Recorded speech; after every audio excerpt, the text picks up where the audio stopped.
sois béni ce matin. Au nom de Jésus. Amen. Amen. Alors, on va lire. Je vais vous lire un passage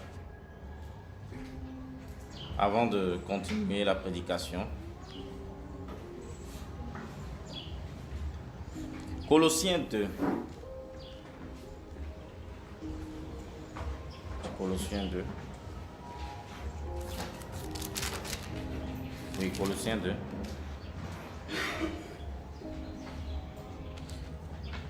Non, plutôt Colossiens 1, verset 28. Colossiens 1, verset 28. Et la parole dit, c'est ce Christ que nous annonçons. C'est pour cela que nous avertissons chaque homme, sans distinction, et que nous enseignons à chacun la sagesse parfaite. Ok? La suite dit, notre but est de placer tout homme en présence de Dieu. Notre but est de placer tout homme en présence de Dieu. Placer tout homme. Ceux qui n'ont pas encore connu Christ. Ceux qui errent. Notre but est de placer tout homme en présence de Dieu. C'est-à-dire d'amener des âmes vers Dieu. Alléluia. Il continue. Et d'amener les chrétiens. Maintenant, il parle. Avant, il parlait des païens. Maintenant, il parle des chrétiens. Et d'amener les chrétiens à leur pleine maturité spirituelle. On parle d'enseigner le peuple de Dieu.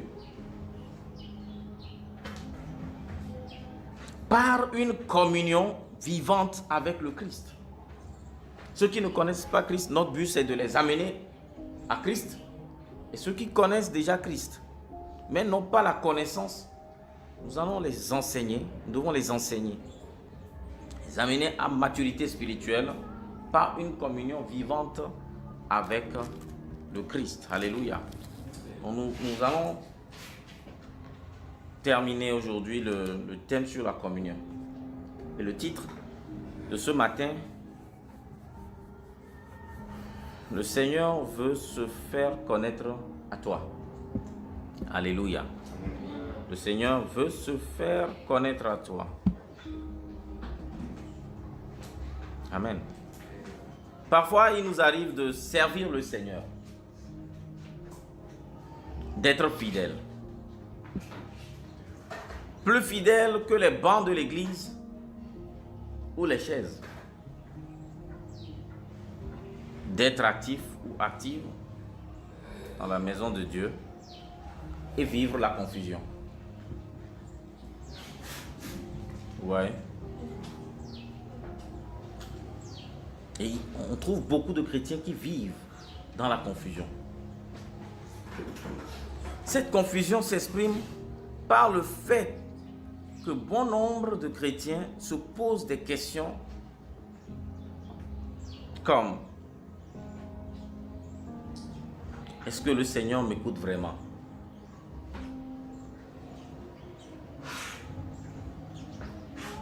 Est-ce que Dieu prête vraiment attention à mes requêtes?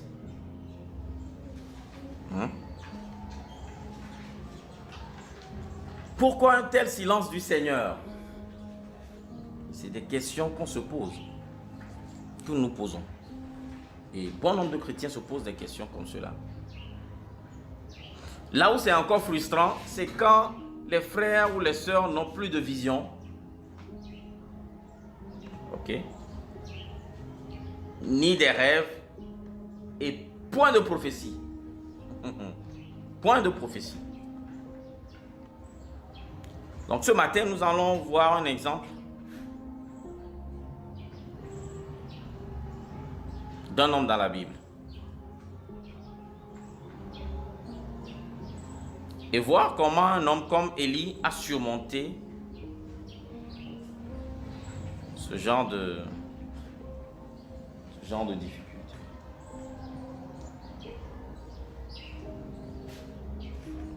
Nous lisons 1 Samuel 3. 1 Samuel 3, versets 1 à 10.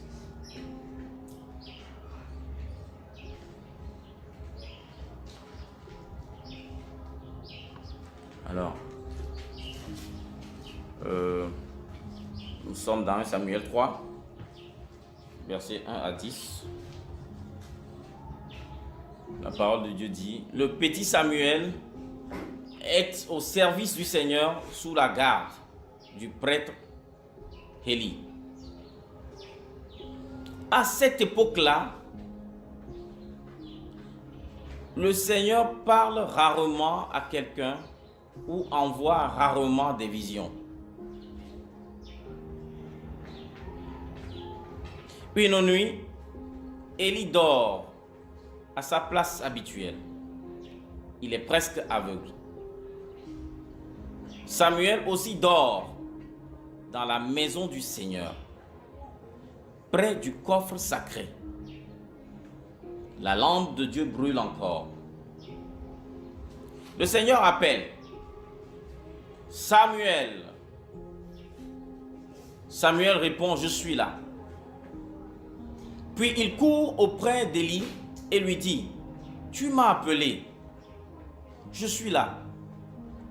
Mais Élie répond: je ne t'ai pas appelé. Retourne te coucher. Samuel va se recoucher. Le Seigneur appelle Samuel une deuxième fois. Samuel. Samuel va près d'Élie et lui dit: tu m'as appelé. Je suis là. Élie répond: je ne t'ai pas appelé, mon fils.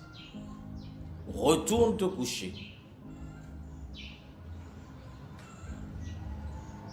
Verset 7. Samuel ne connaît pas encore le Seigneur, car celui-ci ne lui a jamais parlé. Le Seigneur appelle Samuel une troisième fois. Samuel se lève, il va près d'Élie et lui dit: tu m'as appelé, je suis là. Alors Élie comprend que c'est le Seigneur qui appelle l'enfant. Il dit à Samuel: retourne te coucher. Et si on t'appelle, tu diras: parle, Seigneur, ton serviteur t'écoute. Samuel va se coucher à sa place habituelle. Le Seigneur vient et se tient là, comme les autres fois. Il appelle: Samuel, Samuel. Et Samuel répond: parle, ton serviteur écoute. Alléluia. Amen. Alors nous avions dit, nous allons voir comment un homme comme Samuel, et non pas Élie, a surmonté à ces genres de difficultés. Bien-aimés dans le Seigneur, la Bible nous dit qu'il y avait à Jérusalem un homme, un jeune petit enfant qui servait dans la maison du Seigneur.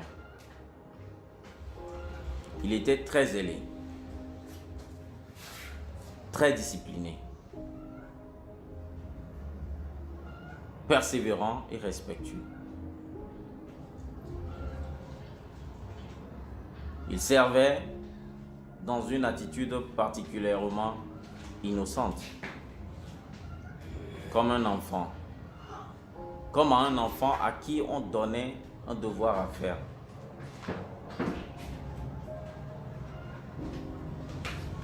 Il y a un problème.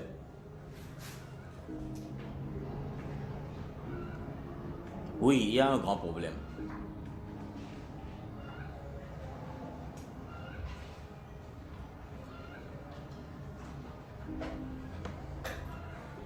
Le Seigneur parle rarement à quelqu'un et il envoie rarement des visions en ce temps-là. Et je dirais, en notre temps moderne, je dirais, il n'y a point de prophétie. Ok? Il n'y a point de vision ni de rêve, point de parole de sagesse dans l'église.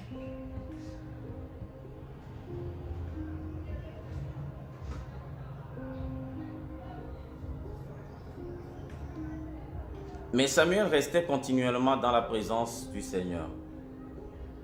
Il dormait même dans la maison du Seigneur, près du coffre sacré, au verset 3. Cher ami, pour connaître mieux le Seigneur, c'est par sa parole. Nous devons lire la parole, la méditer, la manger, la posséder et l'utiliser, l'appliquer dans nos vies, dans les diverses circonstances de nos vies. La parole de Dieu est le premier contact de communion. Ok?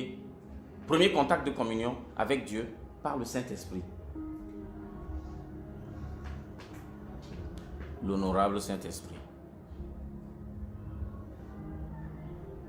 Souvent, j'ai fait la remarque qu'on appelle les députés honorables. Honorables députés. Et j'ai réfléchi, je me suis dit, mais on a les députés simples mortels. On les honore et il faut les honorer quand même. Et quand on les appelle honorables, ils aiment. Hein? Je me suis dit, mais il y a honorable dans honorable. Et la première personne par excellence, l'honorable, Saint-Esprit est la première personne par excellence. Le premier canal par excellence, c'est la parole de Dieu. La parole de Dieu. Ok? C'est le premier contact de communion. Quand nous parlons de communion, le premier canal par excellence, c'est la parole de Dieu. Vous m'excusez, hein? Je ne parle pas de ceux qui bûchent ou apprennent par cœur la Bible ou la parole de Dieu sans savoir comment l'appliquer. Je ne parle pas non plus des trophéistes en lecture de la Bible.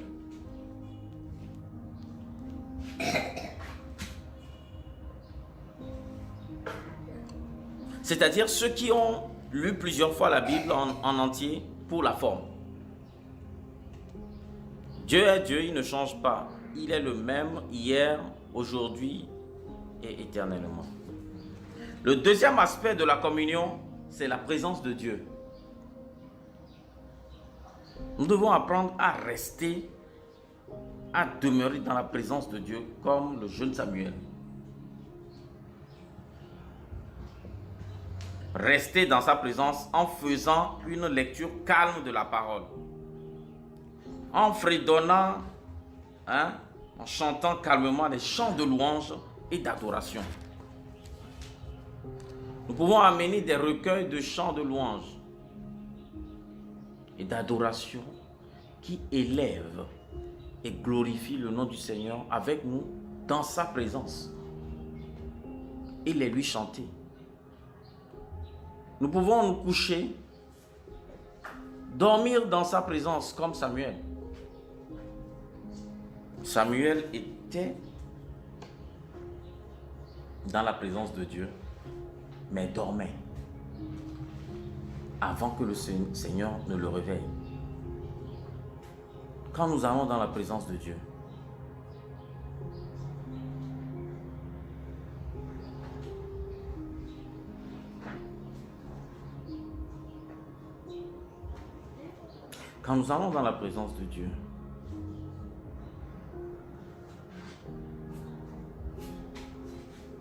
Nous pouvons nous coucher, dormir dans sa présence, comme Samuel. Samuel était dans la présence de Dieu, mais dormait avant que le Seigneur ne le réveille.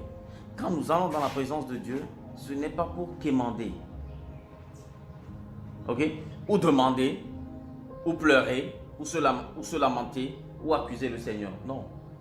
C'est un moment calme et doux. Ce n'est pas un moment pour demander, ok, des voitures, des maisons, une femme, ok, des avions. Non. On va dans la présence de Dieu. On va dans la présence de Dieu pour écouter de Dieu. Nous n'avons rien à donner à Dieu. Nous ne faisons que recevoir de Dieu. Nous ne donnons rien à Dieu.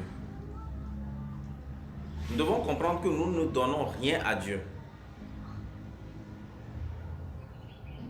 Il y a un chant qui dit souvent que je suis venu, je t'ai donné tout. J'ai tout quitté pour te servir.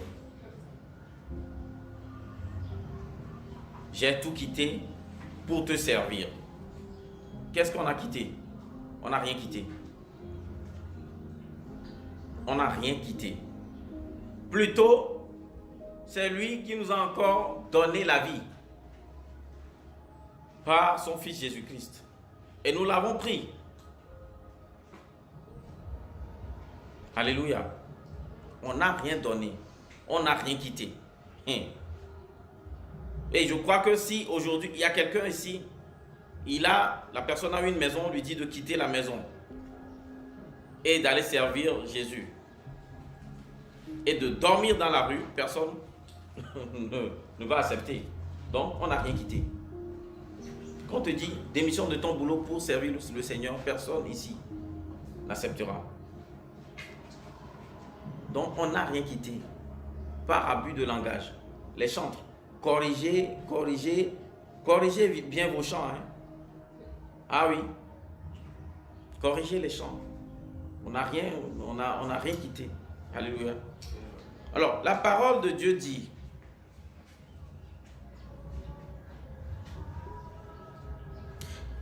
au verset 7, Samuel ne connaît pas encore le Seigneur, car celui-ci ne lui a jamais parlé. Il ne connaissait pas encore le Seigneur, mais il était là. Il avait une attitude de serviteur. Il attend le Seigneur.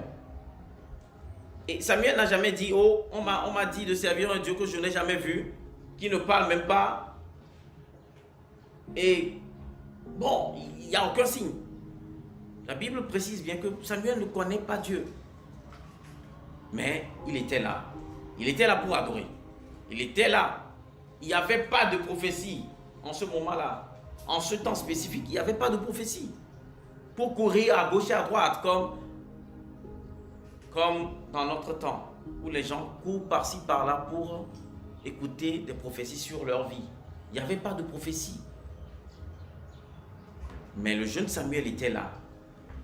Il dit, je suis ton serviteur. Quand Dieu l'a appelé, il dit, ton serviteur, écoute, ton serviteur est au garde à vous. Est-ce que tu es au garde à vous?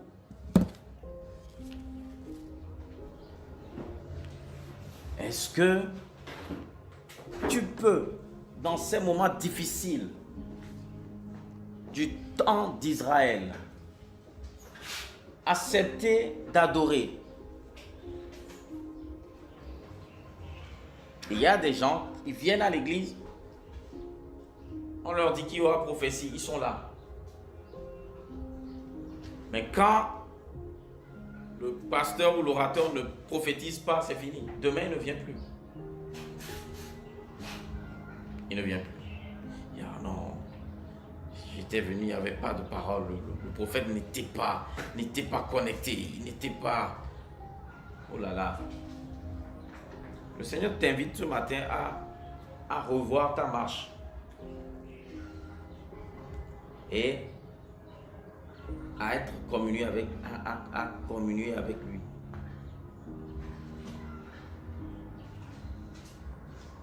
Ce n'est pas parce que tu tu n'as pas de vision, ou tu n'as pas de rêve, que le Seigneur n'est pas avec toi.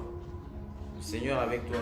Et la fois dernière, nous avions dit que le Seigneur, dès le matin, venait dans le jardin d'Éden. Le soir aussi, il repassait. C'est de la même chose. C'est la même chose que le Seigneur fait avec nous.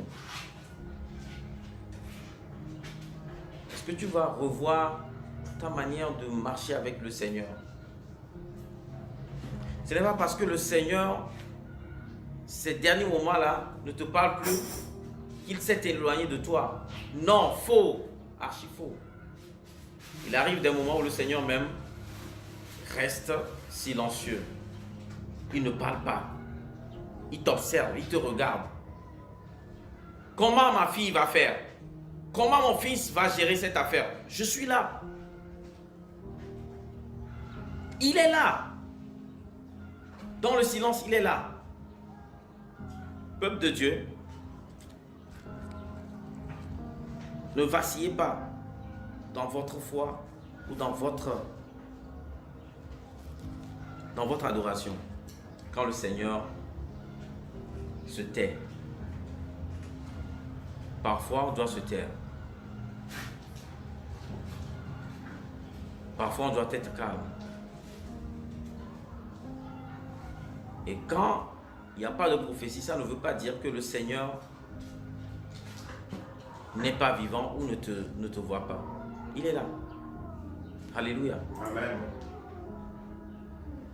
Et beaucoup vacillent de gauche à droite, d'église en église, de prophète en prophète, d'homme de Dieu en homme de Dieu.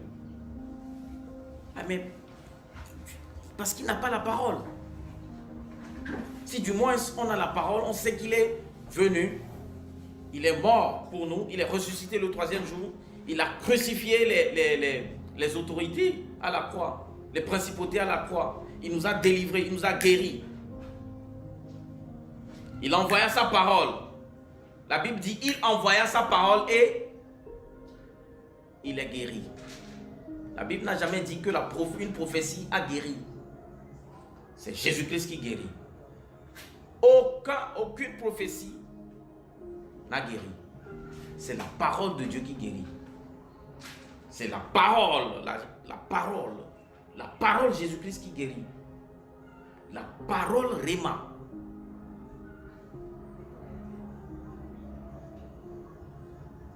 Quand le Seigneur ne te parle pas, reste calme. Attends, il parlera. Et n'ayant pas de mauvaises habitudes, si le Seigneur te parle toujours par des frissons, tu attends qu'il parle par les frissons chaque jour. Non, non, non, non, non. Ce n'est pas à toi de discipliner le Saint-Esprit et de lui montrer la voie, la meilleure voie de te parler. Le Seigneur peut te parler aujourd'hui par sa parole. Demain, il peut te parler par ton pasteur. Demain, il peut te parler par un frère ou une sœur. Le Seigneur peut te parler par par ton environnement, la créature. N'attendez pas un prophète pour vous parler. Vous avez le meilleur prophète, c'est la parole de Dieu. Le Seigneur peut te parler par un prophète, oui, mais n'attendez pas un homme de Dieu avant le Seigneur veut que tu communies avec lui. Le Seigneur veut ta présence. Il veut que tu t'approches de lui plus qu'avant. Il ne veut pas qu'un homme soit intermédiaire entre vous. Non, il ne veut pas. Il veut que tu viennes directement dans sa présence. Que tu lui parles comme un fils parle à son père. Ou une fille parle à sa mère. Alléluia. Vous êtes bénis ce matin. Amen. Le Seigneur enlève tout écaille sur nos yeux et qui nous rapproche de lui plus qu'avant. Que le Seigneur nous aide à vivre sa communion dans le nom de Jésus. Amen. Alléluia.